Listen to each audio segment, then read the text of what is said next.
nous avons quelques petites actualités, pas petites, hein, des fortes actualités d'ailleurs, parce que si on dit coopération sino-camerounaise, ça ne peut pas être une petite actualité. Si on dit par exemple que sommet Chine-Afrique, c'est une forte actualité. Et si on vous dit par contre que le président Paul Biya est en route pour Beijing, c'est quelque chose de sérieux. Pierre Blériot-Niamey, que Paul Biya est donc en route pour Beijing, accompagné de son illustre épouse, Madame Chantal Biya, où il assistera justement Paul Biya à ce sommet Chine-Afrique. Ce qui m'intéresse ce matin, c'est surtout questionner la coopération entre le Cameroun et la Chine. Pour toi, coopération gagnante-gagnante? Parfait. Ici, le président de la République l'a dit lui-même, la Chine n'enlève rien à personne. Et puis, la Chine vient quand même de loin. Tout à fait. C'est notre sœur d'hier dans les pays dits en voie de développement. Aujourd'hui, c'est un pays très puissant qui se souvient quand même des péripéties par lesquelles elle est passée. Elle propose quelque chose de différent. À nous, les pays africains, d'être aussi prudents. Le gagnant-gagnant suppose que les deux parties soient suffisamment intelligentes. Oui. Parce qu'en affaires, quelqu'un va toujours tenter de tromper l'autre. La Chine est plus flexible que nos anciens partenaires. Elle est plus active. D'ailleurs, il faut le dire, la Chine ne fait pas seulement des affaires avec l'Afrique ou avec le Cameroun. Le plus grand investisseur aux États-Unis actuellement, c'est la Chine. Ah oui, c'est-à-dire que c'est les Chinois qui ont les plus grands marchés actuellement, surtout de reconstruction. Les États-Unis sont dans une phase de reconstruction, de gros investissements, et ce sont les sociétés chinoises. Donc, si eux, ils acceptent la Chine chez eux, pourquoi pas nous? Seulement, la Chine vient chez vous, parce que la Chine est multiple. Vous savez, les produits chinois, c'est le très haut de gamme, le haut de gamme, le moyen de gamme, le bas de gamme. Tout à fait. Tel que vous vous comportez, la Chine vous donne ce qui vous correspond. La Chine a diversifié ses offres. Si vous vous comportez en bas de gamme, la Chine va vous donner du bas de gamme. Donc, c'est pas la Chine le problème dans cette coopération. C'est aux pays africains et particulièrement au Cameroun. Et je veux dire que je conteste l'attitude des Camerounais. Comme nous sommes corrompus, nous ne savons pas que les Chinois, ils ont vécu ça avant nous. Si vous leur présentez ce visage-là, ils viennent comme ça. Ils s'adaptent. Ils s'adaptent et ils s'adaptent très vite. Ils font ça mieux que vous. Et vous savez, il y a des Chinois qui font les beignets ici maintenant et tout. Tout à fait. Donc, il faut faire attention. C'est un pays qui a beaucoup, c'est un pays continent. Tout à fait. Qui présente beaucoup d'opportunités pour nos autres pays, qui est un exemple qui est récent, parce que les exemples lointains, aujourd'hui, il est plus difficile de reconstruire le parcours américain. Mais le parcours chinois est là sous nos yeux. Une trentaine, une cinquantaine d'années au plus, d'ailleurs une trentaine d'années, nous étions presque au même niveau.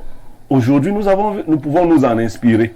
Ils nous tendent la main. Donc, je crois que le Cameroun a là une opportunité avec ce que nous avons aujourd'hui comme ressources minières, par exemple, qui attirent beaucoup d'appétit. Il faut encadrer. Très bien. Il faut des gens sérieux qui vont collaborer avec les Chinois. Il faut donc des gens sérieux qui vont collaborer avec des Chinois. Joseph Zambo, j'ai souvent eu à entendre que dans les années 60, le Cameroun, votre Cameroun a apporté de l'aide à la Chine sur le plan par exemple alimentaire, ainsi de suite. Le Cameroun a apporté de l'aide à la Chine. Maintenant, une cinquantaine d'années plus tard, je ne sais même plus si le Cameroun devrait parler là où il y a la Chine. J'ai eu la chance d'aller de ce côté il y a environ 4 ans. J'étais toujours pour aller couvrir une visite du président Paul Biya du côté justement de son homologue Xi Jinping. Je vous assure, quand vous arrivez à Beijing, comme je ne suis pas encore arrivé au paradis, je me dis que le paradis n'est pas très différent de Beijing en Chine. c'est formidable, c'est fantastique, tout est beau, un grand pays, un très grand pays. Maintenant, lorsque nous revenons ici au pays, je vais être d'accord avec Blériot pour dire que il faut rester prudent, parce que dans une coopération, bien dans un partenariat, habituellement, il y a une partie qui veut doubler l'autre. Est-ce que le Cameroun doit entièrement et aveuglement faire confiance à la Chine? Moi, je pense que non. Non, parce que dans les affaires, il n'y a pas de... dans les affaires, comme j'ai dit, il n'y a pas de confiance. Il y a plutôt des contrats, il y a des partenariats mûrement établis. Et je crois que l'Afrique ou le Cameroun habituellement a toujours apporté de l'aide à cœur ouvert à plusieurs nations, même à l'extérieur de l'Afrique. Mais par contre, ces nations-là, ils n'ont pas toujours été honnêtes envers nous au niveau du partenariat. Et encore qu'il y a quelque chose qui nous chagrine en ce moment avec la Chine, c'est que ils sortent déjà des appareils où ils disent Africa, quand tu dis oui, je viens de l'Afrique, on te dit non, pas ce modèle, allez plutôt prendre ce modèle-là. Pour ceux qui font de l'import-export du côté de la Chine pour le Cameroun, ils sauront qu'il y a des appareils qui ne veulent pas qu'ils ancrent en Afrique, même si vous avez de l'argent pour vous procurer cet appareil. J'en ai vécu une expérience dernièrement et c'est très gênant. Pourquoi est-ce qu'ils empêchent que cette technologie-là, que ces appareils-là viennent en Afrique? On a même des téléphones de marque chinoise qui, à l'époque, lorsque vous ancrez avec ces téléphones en Afrique, il y a des fonctionnalités qui n'étaient plus actives.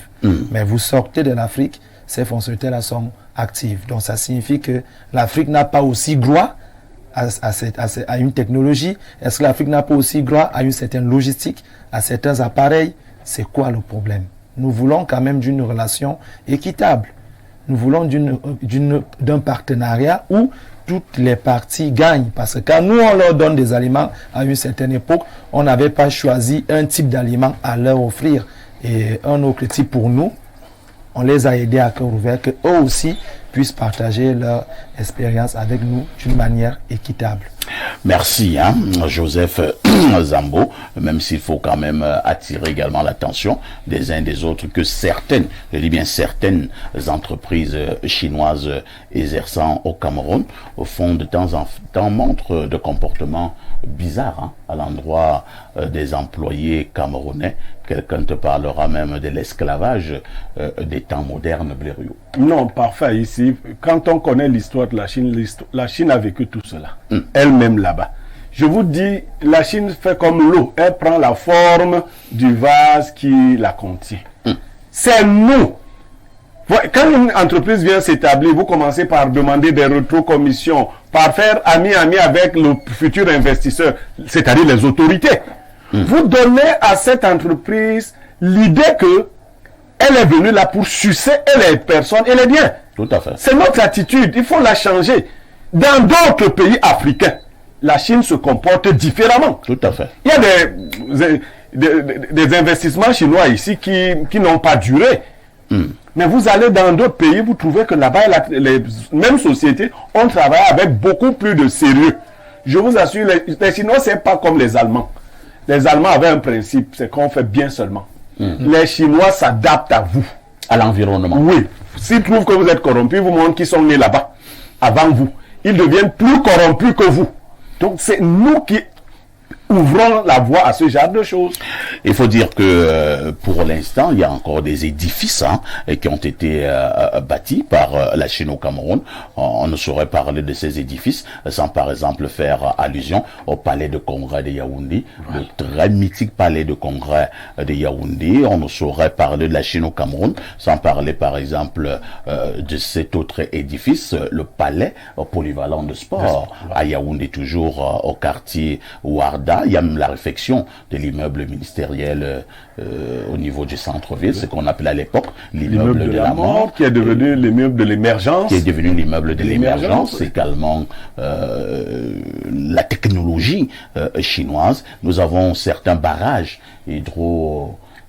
électriques qui sont également l'œuvre des Chinois, sans oublier les nombreuses constructions de routes au Cameroun, les investissements ou alors la technologie, l'intelligence artificielle au Cameroun. Les œuvres sont immenses. Nous y reviendrons sans doute dans nos journaux et dans d'autres émissions spécialisées pour parler donc de ce sommet Chine-Afrique et surtout pour nous appesantir sur la participation du Cameroun avec naturellement à le très haut niveau la présence remarquée, certainement qui sera remarquable, du président de la République, son Excellence Paul Biya.